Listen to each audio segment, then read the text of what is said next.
สบายดีเนาะยินดีต้อนรับเข้าสู่สองตาหาต่อมื้อนี้เราสิมาเว้าประเด็นเรื่องของดีเจผาหมอเนาะในการตัดต่อรูปภาพเนาะถนนหนทางที่มีแต่คุ้มมีแต่น้ำที่บ่ได้รับการซ่อมแปลงเนาะมีทั้งตัดต่อให้งามแล้วก็ตัดต่อเอารูปแค่มาใส่เนาะเพิ่นก็อยากให้รัฐบาลได้เห็นนะมั้งเนาะเพิ่นก็อยากให้มาซ่อมแปลงให้ประชาชนได้สัญจรไปมาสะดวกเนาะแต่เพิ่นก็ถูกจับไปเนาะไปปรับทัศนคติไปเฮ็ดบทบันทึกเนาะและสำหรับทุกคนเลยเนาะคิดว่ามันเป็นแนวใดมัน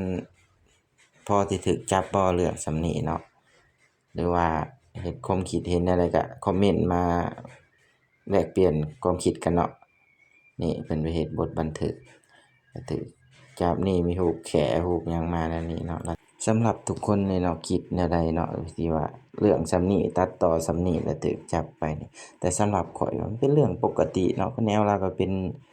เน็ตไอดอลเป็นครีเอเตอร์เนาะเขาก็หาภาพหาหยังมาให้คนเบิ่งนั่นแหละหรือว่าสิเป็นตลกแหน่ก็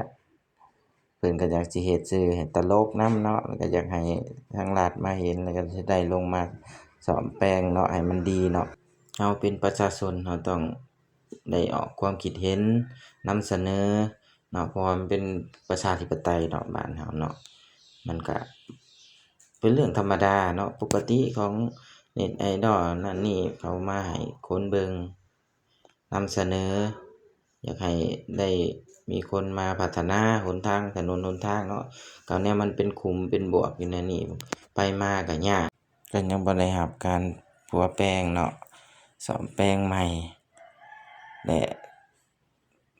คนทุกคนน่ะคิดจั่งใดเนาะก็คอมเมนต์มาเว้าคอมเมนต์มาได้เนาะมีคลิปมีหยังอยากให้เราเฮ็ดต่อก็ส่งเข้ามาบอกเนาะสำหรับคลิปนี้ก็คือสิเบิดส่ำนี้แหละเนาะขอบใจฝากกดไลก์กดติดตามกดแชร์ให้แหน่เด้อ